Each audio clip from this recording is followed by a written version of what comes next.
Hello friends, welcome to Vadipatti அம்மா சமையல்.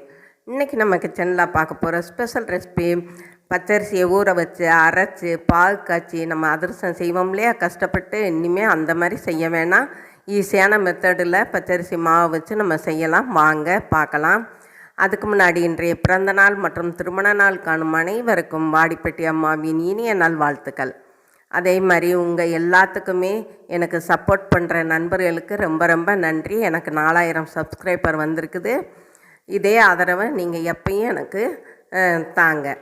வாங்க வீடியோக்குள்ளே போகலாம். இப்போ ஒரு பவுலில் 1 கப்பு பச்சரிசி மாவு எடுத்திருக்கேன். 1 கப்பு கோதுமை மாவு எடுத்துக்கலாம். அதே மாதிரி 1 கப்பு ரவை எடுத்துக்கலாம். நல்லா 3ஐயும் நம்ம கிளறி கொடுத்துக்குருவோம். இப்போ 1 ஸ்பூன் ஏலக்காய் தூள், 1/4 டீஸ்பூன் உப்பு போட்டுக்கலாம் கொஞ்சமாக. அப்போத்தான் அந்த இனிப்பை நமக்கு தூக்கி கொடுக்கும். அதனால லைட்டாக உப்பு போட்டுக்கலாம். இப்போ நம்ம எந்த கப்பில் அளந்தோமோ அதே கப்பில் 2 கப்பு வெல்லம் பொடிச்சு எடுத்திருக்கேன்.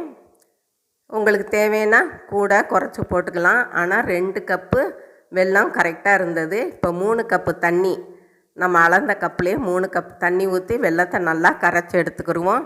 பாகு காய்ச்சணுங்கிற அவசியமே இல்லை. அதிரசத்துக்கு பாகு தான் முக்கியம். ஆனால் இந்த மாதிரி அதிரசம் ஈஸியாக செய்கிறதுக்கு கரைஞ்சா போதும். இப்போ நம்ம வடிகட்டிக்கலாம். பாருங்கள் தூசி எவ்வளோ இருக்குன்னு. இப்போ ஒரு கடாயில் நம்ம கரைச்சி வச்ச வெல்லத்தை சேர்த்துக்கலாம். சேர்த்துட்டு அது கொதிக்கவும் இந்த மாவு 3 மாவையும் நம்ம போட்டுக்கலாம். போட்டு கலந்து விட்டு நல்லா கெட்டி பதத்துக்கு வரந்தட்டிக்கு நம்ம கிளறி விட்டுக்கிட்டே இருப்போம். கையெடுக்காமல் கிளறிக்கிடுவோம். ஏன்னா அடுப்பு பிடிச்சிடும் சட்டி. பாருங்கள், இந்த மாதிரி கிளறி கொடுத்துக்கிட்டே இருப்போம். நீங்கள் அதிரசம் செய்யணும்னா அது ஒரு பெரிய ப்ராசஸ்ஸு. முதல்ல அரிசியை ஊற வைக்கணும், திருப்பி காயப்படணும், நிழலில் மிஷினில் விட்டு பாகு காய்ச்சுற பதம் சரியாக இல்லைன்னா அதிரசம் உங்களுக்கு சரியாக வராது. ஆனால் இந்த மாதிரி நீங்கள் செய்யுங்க, சட்டுன்னு செஞ்சலாம் 10 நிமிஷத்தில். பாருங்கள், இப்போ 2 ஸ்பூன் நெய் விட்டுக்கலாம்.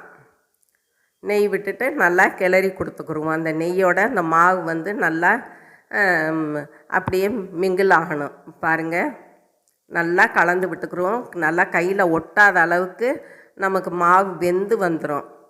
நம்ம எப்படி பச்சரிசி மாவில் பாகு காய்ச்சி நம்ம கிளறி கொடுக்குறோமோ அந்த பதத்துக்கு வந்துடும். இதில் எந்த சந்தேகமும் வேணாம். நீங்கள் வெல்லம் 1.5 கப்பு கூட போட்டுக்கலாம். ஏன்னா இனிப்பு நல்லா இருந்துச்சு. இப்போ 2 கப்புக்கு இப்போ நான் கருப்பு எள்ளு போட்டிருக்கேன். உங்களுக்கு தேவைன்னா நீங்கள் வெள்ளை எள்ளும் போட்டுக்கலாம். நல்லா அந்த இது மூடி வச்ச பின்னாடி ஆறின பின்னாடி தான் நம்ம கையை கொண்டு கையில் கொஞ்சோண்டு நெய்யோ எண்ணெயோ தடவி இந்த மாதிரி எள்ளை போட்டு கிளறி கொடுக்கணும். ஏன்னா சூடாக இருக்கையில் நம்ம கிளற முடியாது. ஒரு 20 நிமிஷம் மூடியை போட்டு மூடி வச்சிடணும். பாருங்கள், இப்போ நல்லா வருது. அந்த மாவு சப்பாத்தி மாவு மாதிரி பிசைஞ்சு எடுத்துக்கிறணும். ரொம்ப சாஃப்டாயிரும். நம்ம மாவு உருண்டையாக உருட்டி அதில் கையை தொட்டு பார்த்தோம்னா நல்லா நெளிவாக இருக்கணும். அதில் விரிசலே இருக்கக்கூடாது. அந்த மாவு பிசைகிற பக்குவம் தேங்க வேணும். பாருங்கள், இதில் விரிசலே இல்லை, நல்லா ஸ்மூத்தாக இறங்குது. இந்த அளவுக்கு நீங்கள் பிசைஞ்சு வச்சுக்கோங்க. இப்போ அதுலேருந்து நமக்கு தேவையான சைஸுக்கு மாவு எடுத்துக்கலாம். நான் சின்ன சின்ன உருண்டையாகத்தான் உருட்டியிருக்கேன். உருட்டிட்டு இந்த மாதிரி கையில் வச்சு நம்ம உருட்டினோம்னா அழகாக அந்த நெய்யோடு சேர்ந்து நல்லா உருண்டு வரும். பாருங்கள், இந்த மாதிரி நம்ம உருட்டிக்கலாம். சட்டுன்னு ஒரு 1/4 மணி நேரத்தில் இந்த அதிரசம் செஞ்சிடலாங்க. ரொம்ப நேரம் இழுக்காது. பாருங்கள், நல்லா உருட்டி நான் எல்லா மாவுமே உருட்டி வச்சுட்டேன். இப்போ இதிலேருந்து ஒரு உருண்டை எடுத்து ஒரு பிளாஸ்டிக் ஷீட்டோ இல்லாட்டி வாழை இலையோ நீங்கள் வச்சு இந்த மாதிரி நம்ம கையால் ப்ரெஸ் பண்ணி நம்ம தட்டி விட்டுக்கலாம். உங்களுக்கு எந்த அளவுக்கு ஷேப்பு வேணுமோ அந்த அளவுக்கு நம்ம தட்டி எடுத்துக்கிறணும். ரொம்ப லேசாகவும் தட்டக்கூடாது. இந்த மொத்தத்துக்கு இருந்தால் போதும். நம்ம அதிரசத்துக்கு எப்படி தட்டுறோமோ அதே மெத்தடில் தான் இங்கே நம்ம இதை தட்டணும். தட்டி நம்ம எல்லாத்தையுமே மொத்தமாக எடுத்து வச்சுக்கிறோம். ஒன்றா தட்டி எண்ணெயில் போட முடியாது. 2 பேர் இருந்தால் அந்த மாதிரி செய்யலாம். இப்போ எண்ணெயை காய வச்சு நம்ம அதில் போட்டுக்கலாம். பாருங்கள், நான் கடலை எண்ணெய் தான் ஊற்றினேன். நல்லா பொங்கிக்கிட்டு நல்லா ஆனால் முறை வரல, நல்லா கொதிக்குது. அடுப்பை வந்து நம்ம மீடியம் சைஸில் தான் நான் வச்சுருக்கேன். ரொம்ப ஹையில் வைக்க வேணாம். இதே மாதிரி வெந்த பின்னாடி ஒரு கரண்டியில் எடுத்துகிட்டு இன்னொரு கரண்டியை நம்ம ப்ரெஸ் பண்ணோம்னா அந்த எண்ணெயெல்லாம் வடிஞ்சிரும். பாருங்கள், பார்க்கும்போதே எப்படி இருக்குன்னு. அதிரசம் சும்மா செம்மையாக இருக்குங்க.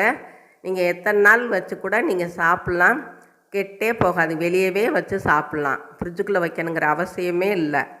நீங்கள் ஒன்றொன்னாவும் போட்டுக்கலாம், இல்லை 2 உங்களோட வடைச்சட்டிக்கு தகுந்த மாதிரி போட்டுக்கோங்க.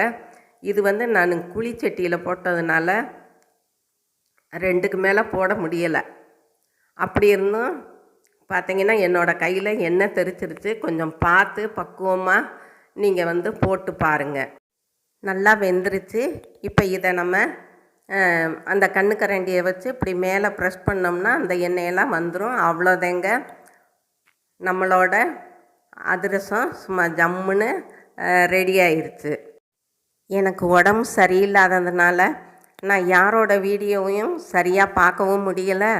நானும் இந்த ஒரு 10 நாளைக்கு மேலே வீடியோ சரியாக போடவும் முடியலைங்க. இன்னி கொஞ்சம் ரெகுலராக வரும் வீடியோ. இதுவரை சப்ஸ்கிரைப் பண்ணாதவங்க சப்ஸ்கிரைப் பண்ணுங்கப்பா. பெல் பட்டனை தொடுங்க, லைக் பண்ணுங்கள், ஷேர் பண்ணுங்கள், கமெண்ட் பண்ணுங்கள். நீங்களும் உங்கள் வீட்டில் ட்ரை பண்ணுங்கள், சாப்பிடுங்க, சந்தோஷமாக இருங்க. நன்றி, வணக்கம்.